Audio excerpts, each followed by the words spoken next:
Ազգային ժողովի հարգարժան փոխնախագահ, հարգելի գործընկերներ, սիրելի հայրենակիցներ, ամենախոսուն փաստը, որ այս փաստաթուղթը մենք քննարկում ենք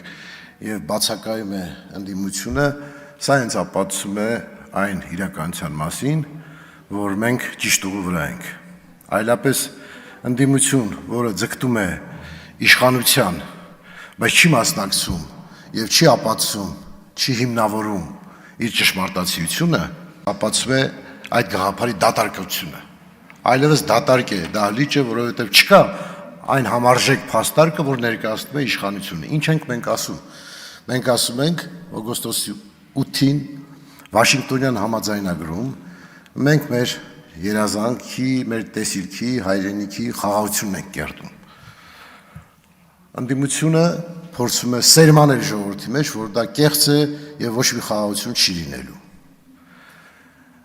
Եվ որպես ապացույց բացակայում է այդ թեզի քննարկման առիթից։ Այսինքն բոլոր տրամաբանություններով պետք է ընդդիմությունը այսօր ապացուցեր, որ այո, օգոստոսի 8-ի Վաշինգտոնյան համաձայնագիրը իրականություն չի։ Բայց իրենց բացակայությունը ապացուցում է իրենց փաստարկների բացակայության մասին։ Սա շատ խոսուն փաստ է։ Եվ հիմա մենք, որ մեր ժողովրդի հավաքական իմաստնությամբ այս համաձայնագրին նաև ազգային ժողովի հաստատման խնդիրն ենք դրել, սրա նպատակը հենց այն է, որ դա մեր ժողովրդի իղձերի փաստաթուղթն է։ Մենք այո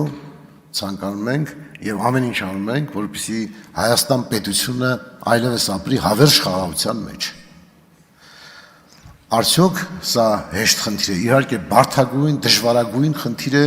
եւ մենք գնալու ենք այդ ճանապարհով, ինչքան որ մեր բոլոր ջանքերը բավարար են եւ այստեղ մենք պետք է մեր ժողովրդի հետ միասին այո հաղթահարենք այս բոլոր արգելքները եւ այս հայտարարության մեկ անգամ եւս վերահաստատենք մեր հանձնառությունը Հայաստանի Հանրապետության ժողովրդի առջեւ։ Շնորհակալություն։